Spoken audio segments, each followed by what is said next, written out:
En quelques mots, la Maison de l'Espoir, c'est un organisme communautaire régional qui vient en aide aux jeunes de 12 à 17 ans en difficulté, des garçons, principalement en hébergement. Sinon, garçons et filles pour le centre de jour. Les adolescents, c'est la génération de demain. Si la Maison de l'Espoir n'existait pas, je pense que ce serait peut-être difficile pour certains d'entre eux de se retrouver, d'apprendre à se connaître aussi, pour qu'ils deviennent de beaux adultes pour demain. La Maison de l'Espoir a quand même 4 services. On a l'hébergement, donc qui accueille les jeunes ici qui ont des problématiques qui sont davantage au niveau quand même familial et personnel du jeune. Le centre de jour accueille les jeunes de l'hébergement, mais on a aussi une partie de nos jeunes qui viennent de l'externe.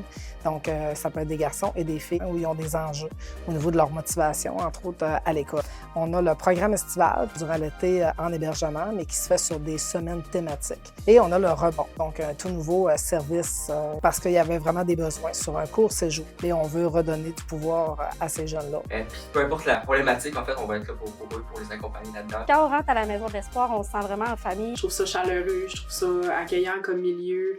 L'équipe est accueillante aussi. On les borde le soir, on les réveille le matin. Ils sont ici 24 heures sur 24. C'est important qu'ils se sentent chez eux, qu'ils ne se sentent pas complètement dépaysés. On offre vraiment une grande diversité au niveau des activités, des services, des ateliers. Ça peut être autant par rapport à la gestion des émotions, l'anxiété, ça peut être des ateliers musique, des ateliers bricolage. On fait des ateliers de cuisine aussi, un peu pour travailler l'autonomie des jeunes. On met tout en œuvre pour leur offrir des ateliers qui vont être diversifiés sur différents sujets, pour les outiller, trouver des moyens, des stratégies pour faire face aux défis là, qu'ils peuvent vivre. À l'hébergement, on a une table de pool, on a du ping-pong, du baby-foot, et on a beaucoup d'installations extérieures sportives aussi. On a une plateforme multisport, on a un sortie d'hébertisme, on a aussi du crossfit, on a plein de belles activités qu'on peut faire avec les boys dehors.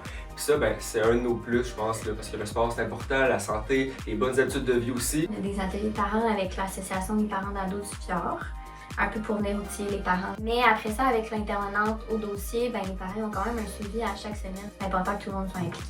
De voir les intervenants faire leur travail, c'est toujours impressionnant. Chacun apporte un petit quelque chose qui fait en sorte que ça amène une petite touche plus humaine à nos interventions. Ça fait peur quand on sait pas c'est quoi.